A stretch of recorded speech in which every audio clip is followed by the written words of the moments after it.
আসসালামু আলাইকুম। নামাজ শেষে মসজিদ থেকে বের হচ্ছিলাম। রাস্তায় উঠতেই দেখলাম পাশের কবরস্থানে অবস্থিত মাজারের দান বক্সের সামনে একজন লোক মোমবাতি জ্বালাচ্ছেন। তাকে সালাম দিয়ে কৌতূহলবশত জিজ্ঞাসা করলাম, আপনি কি মাজারে মোমবাতি কেন জ্বালাচ্ছেন?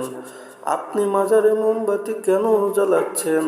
তিনি একটু থেমে উত্তর দিলেন, অনেক কষ্টে আছি, আয় রোজগার নেই বললেই চলে, শরীরটাও ভালো না, যাতে মনের আশা পূরণ হয় সেজন্যই কি মাজারে আসলেন?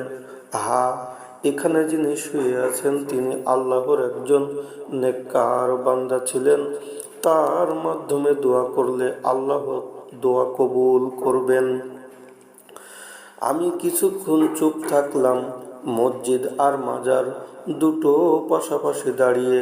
তিনি ইচ্ছে করলে মসজিদে 2 রাকাত নফল নামাজ আদায় করে সরাসরি আল্লাহর কাছে দোয়া করতে পারতেন।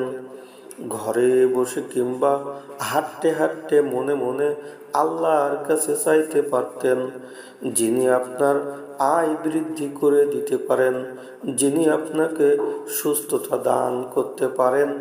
আপনি সরাসরি সে আল্লাহর কাছেই দোয়া করুন, তিনি আপনার দোয়া শুনবেন। আমার ভাবনার মাঝেই ভদ্রলোক নিজের যুক্তির সপক্ষে বললেন, নেককার মানুষের মাধ্যমেই তো দোয়া করতে হয়। আপনি কি সরাসরি প্রধানমন্ত্রীর কাছে যেতে পারবেন? অবশ্যই আপনার একজন মাধ্যম প্রয়োজন হবে।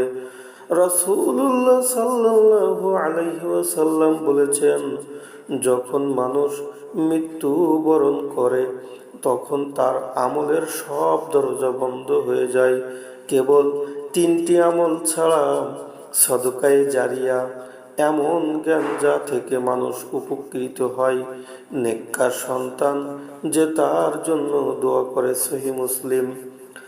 রাসূলুল্লাহ সাল্লাল্লাহু আলাইহি ওয়াসাল্লাম পরিষ্কার বলছেন, মৃত্যুর পর মানুষের আমলের দরজা বন্ধ হয়ে যায়।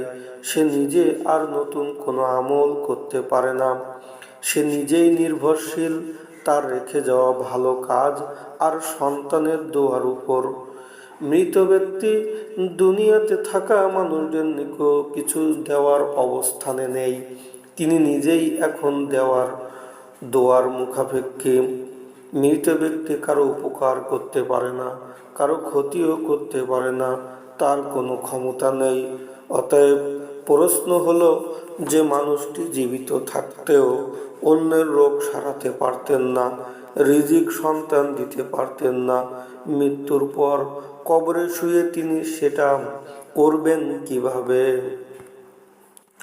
প্রতিদিন এদেশের হাজার হাজার মানুষ মাজারে যাচ্ছে, কেউ সন্তানের জন্য, কেউ চাকরির জন্য, কেউ বা রোগ মুক্তির আশায়। মোমবাতি জ্বালাচ্ছে, মুরগি ছাগল মানত করছে, দান বক্সে অর্থ ফেলছে, এই বিশ্বাসে যে কবরে শুয়ে থাকা মৃত মানুষটি তাদের মনের আশা পূরণ করে দিতে পারবেন।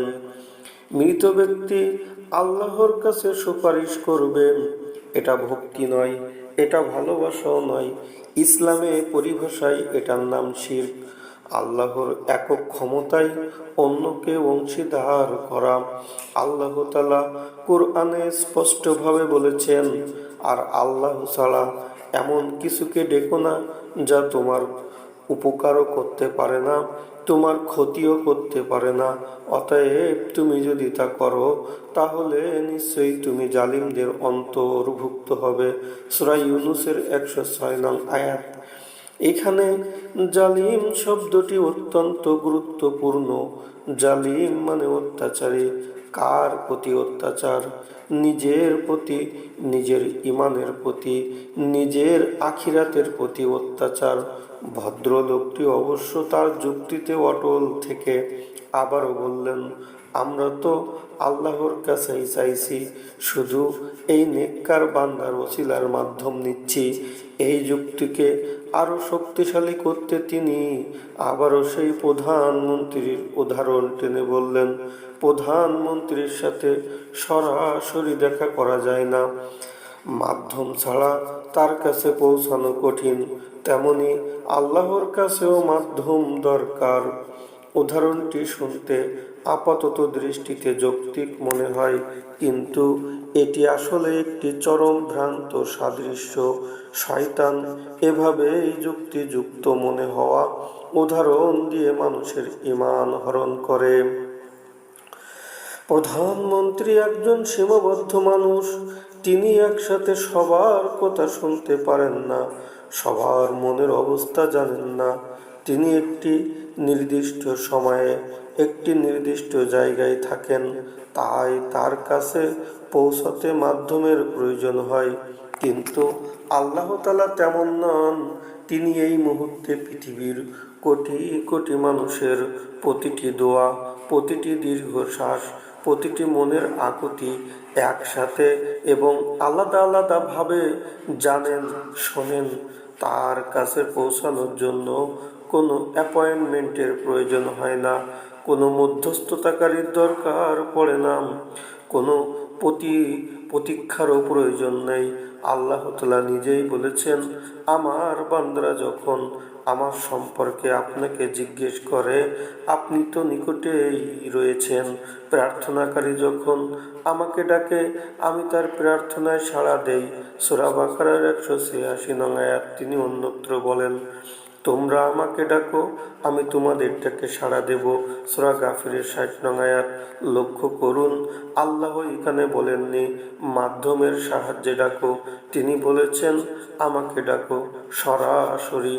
দিনে অন্তত 17 বার আমরা ফরজ নামাজে সূরা ফাতিহা পড়ি। সেখানে একটি আয়াত রয়েছে, আমরা কেবল তোমার ইবাদত করি এবং কেবল তোমারই কাছেই সাহায্য চাই। ভাবুন তো, কেবল তোমার কাছেই, এই শব্দগুলো নামাজে মুখে উচ্চারণ করছি, আবার নামাজ শেষে মাজারের সামনে গিয়ে হাত পাচ্ছি। এর চেয়ে বড় স্ববিরোধিতা আর কি হতে পারে? রাসূলুল্লাহ সাল্লাল্লাহু আলাইহি ওয়াসাল্লাম বলেছেন, যখন তুমি কোনো সাহায্য চাইবে, একমাত্র আল্লাহর কাছেই চাইবে।